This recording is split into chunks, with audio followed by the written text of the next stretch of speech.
2026 football বিশ্বকাপের group পর্বের রোমাঞ্চকর ম্যাচে জর্ডানের মুখোমুখি হয়েছিল ডিফেন্ডিং চ্যাম্পিয়ন আর্জেন্টিনা। ম্যাচের আগেই আলবিসেলেস্তে কোচ লিওনেল স্ক্যালোনি স্পষ্ট জানিয়ে দিয়েছিলেন 39 বছর বয়সী মহাতারকা লিওনেল মেসিকে শুরু থেকে খেলানো হবে না মোটেও।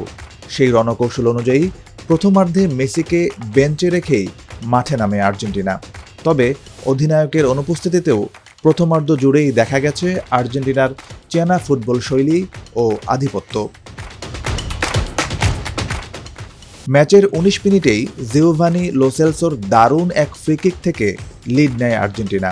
এরপর পেনাল্টি থেকে ব্যবধান দ্বিগুণ করেন লাউতারো মার্তিনেজ, যা ছিল বিশ্বকাপে তার ক্যারিয়ারের প্রথম গোল।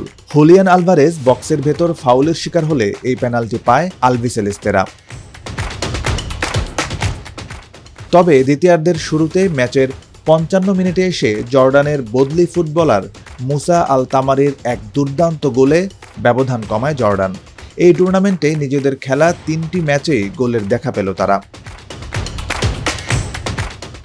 জর্ডানের এই আকস্মিক প্রতিরোধের মুখেই মূলত ম্যাচের 60 মিনিটে লাউতারো মার্তিনেজকে তুলে নিয়ে মাঠে নামানো হয় জাদুকর লিওনেল মেসিকে। একই সময়ে থিয়াগো আলমাদা এবং অ্যালেক্সিস ম্যাক অলিস্টারকেও মাঠে নামায় আর্জেন্টিনা। মেসি মাঠে নামা মাত্রই খেলার গতিপথ বদলে যায় সম্পূর্ণভাবে।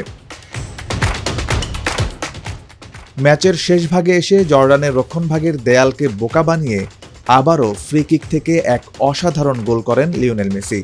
ম্যাকঅ্যালিস্টার, সেনেসি ও ওতামান্দি জর্ডানের প্রাচীরের সামনে দাঁড়িয়ে নিখুঁত এক কোণ তৈরি করতে সাহায্য করেছিলেন মেসিকে। সেই সুযোগে জর্ডানের দ্বিস্তরের দেয়ালকে ফাঁকি দিয়ে নিচু শটে বল জালে জড়ান মেসি। আর জর্ডানের গোলরক্ষক আবু দুলাইলা শুধু দাঁড়িয়ে দাঁড়িয়ে দেখছিলেন সেই ম্যাজিক। এই গোলের মাধ্যমে আর্জেন্টিনা 3-1 ব্যবধানে জয় নিশ্চিত করার পাশাপাশি বিশ্বকাপে টানা 7 ম্যাচে গোল করার এক অনন্য বিশ্ব রেকর্ড গড়লেন মেসি।